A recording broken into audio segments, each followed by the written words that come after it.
Welcome to The Explainer. Today, we're decoding a real mystery, the totally misunderstood middle generation.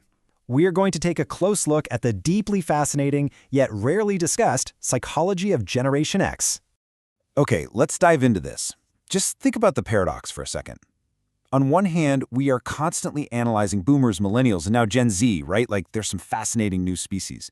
But on the other hand, absolute silence. Generation X just kind of exists in the middle, flying totally under the radar. I mean, think about it. These are literally the people who built the modern internet, but they are the ones who rarely ever post on it. So, what's the deal? Generation X encompasses folks born roughly between 1965 and 1980. You definitely know them. They're your older coworkers who somehow never seem to complain, or maybe they're the parents who seem, well, oddly detached at times. The central mystery we're unpacking today is exactly why their psychology is, hands down, the most misunderstood of any living generation. Section 1. The Latchkey Childhood, also known as the Crucible of the Empty House. Let's transport ourselves back to the analog reality of the era with a quick 1978 reality check. Picture this visceral scenario. You're 8 years old. You walk home from school to a totally empty house because both of your parents are at work. There's no smartphone to text them, and definitely no Ring cameras for them to check if you made it inside safely. You just unlock the door, let yourself in, whip up your own snack, tackle your homework completely solo, and you wait. And this brilliantly illustrates the sheer scale of the situation. 7 million. By 1984, roughly 7 million kids between the ages of 5 and 13 were regularly unsupervised after school. They were the very first generation of latchkey kids on a truly massive scale. Now, data from the American Journal of Orthopsychiatry reveals something profound here. An entire generation was learning a really tough lesson super early on. You simply cannot always count on someone being there. That empty house did way more than just build strict self-reliance. It hardwired the idea that actions have real, immediate consequences. When mom and dad finally got home, the rules hit hard and fast. There was no sitting around discussing your feelings. If you stepped out of line, you paid for it right then and there. Psychologically speaking, this kind of upbringing created exactly what scientists call a high-contingency environment. Basically, it's a setting where your actions and the outcomes are directly linked, with absolutely zero buffer time. It literally forces the developing brain to predict consequences in real time. And you know what? This scientific concept is exactly why your Gen X colleagues uniquely think 3 steps ahead, which completely baffles younger generations today. Moving on to Section 2, Building Emotional Armor and Preparing for the Rug to be Pulled. Just take a look at this relentless cycle of raw environmental stressors, the eras of disillusionment. In elementary school, they were doing 1960s Cold War duck and cover drills, somehow believing a wooden desk would magically save them from a nuclear bomb. Then they watched divorce rates absolutely spike in the 1970s, followed by massive corporate layoffs in the 80s that destroyed their parents' careers. Fast forward to adulthood, the youngest graduates straight into the 2001 dot-com crash, and the older ones get slammed by the 2008 financial crisis just as they were hitting their stride. History literally taught them that playing by the rules absolutely did not guarantee stability. So this constant instability bred a fascinating psychological trait known as defensive pessimism.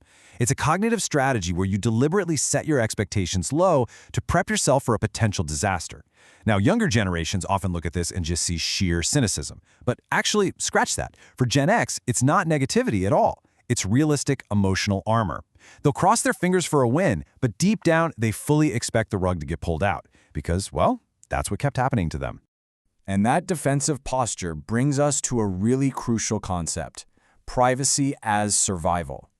This beautifully explains why Gen X uses irony as a shield, laughing things off before they can sting, and why they view blasting their entire life on social media as incredibly risky, not exciting.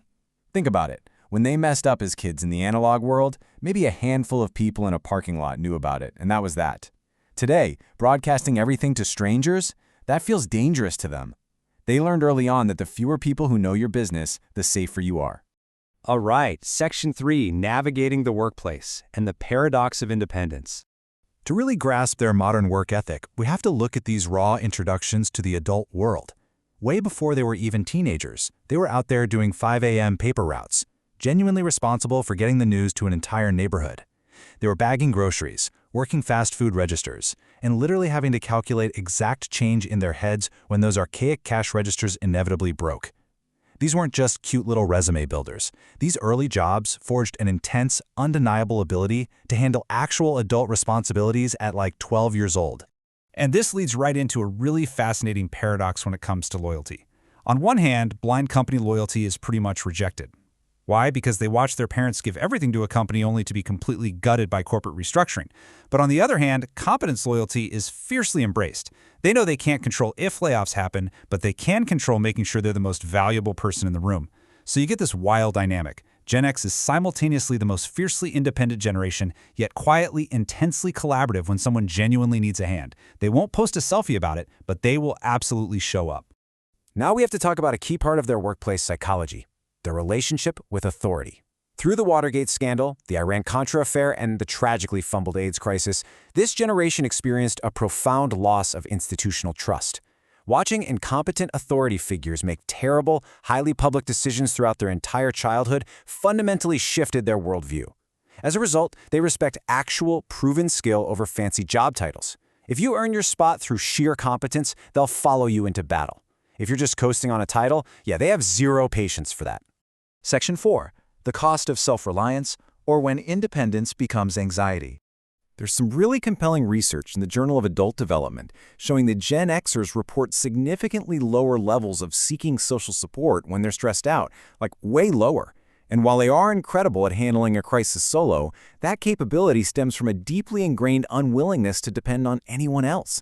They don't ask for help, not because they don't have a network, but because to them, asking for help literally feels like admitting defeat.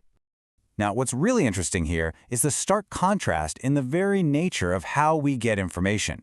Feel the physical weight of analog information back then, spending hours hunting through giant wooden library card catalogs just to find one single answer. Contrast that with instantly Googling answers on a smartphone today. Before the internet, knowledge had a real physical cost. You had to put in serious sweat equity and time to learn something new. And all that intense effort leads us to a scientific concept called deeper encoding. It's a cognitive phenomenon where information that requires a ton of physical or mental effort to track down becomes far more permanently cemented into your memory. This perfectly relates to their mechanical intuition. Back in the day, if a bike chain slipped, they didn't look up a tutorial or call a technician. They flipped the bike upside down, got their hands covered in grease, and just figured it out. They share this core belief that with enough patience and a screwdriver, you can basically master the physical world. Which brings us to our final act, Section 5, the bridge generation, caught between two worlds. All of this deeply rooted history creates what we're calling the parenting paradox. Think about it. They are raising kids in an alien world of helicopter parenting and constant social media documentation. So they end up providing the constant supervision and attention that they themselves never had, but internally, they are so deeply conflicted. They desperately want to protect their kids, but they're terrified they've made them too soft, too dependent, and ultimately too visible. Because remember, in the Gen X rulebook, being visible means being vulnerable. I love this insight. Consider this. They're the bridge generation. And bridges don't get much attention. They're just there doing the work, holding things together, expecting nothing in return. They were shaped by this incredibly unique historical pocket where the old analog world was dying and the digital one hadn't quite taken over yet. And honestly, simply not caring if anyone notices them holding the whole shebang together, well, that might just be the ultimate Gen X psychological trait. So, we'll leave you with this final provocative thought. Generation X might truly be the last generation to know what it means to be totally alone with their thoughts, to be genuinely bored, and to figure things out in absolute silence. What do we actually lose when the generation that solves problems without the internet finally fades away? It's a giant puzzle, and something we absolutely need to think about as we navigate our hyper-connected world. Thanks so much for joining me for this explainer, and as always, keep questioning the world around you.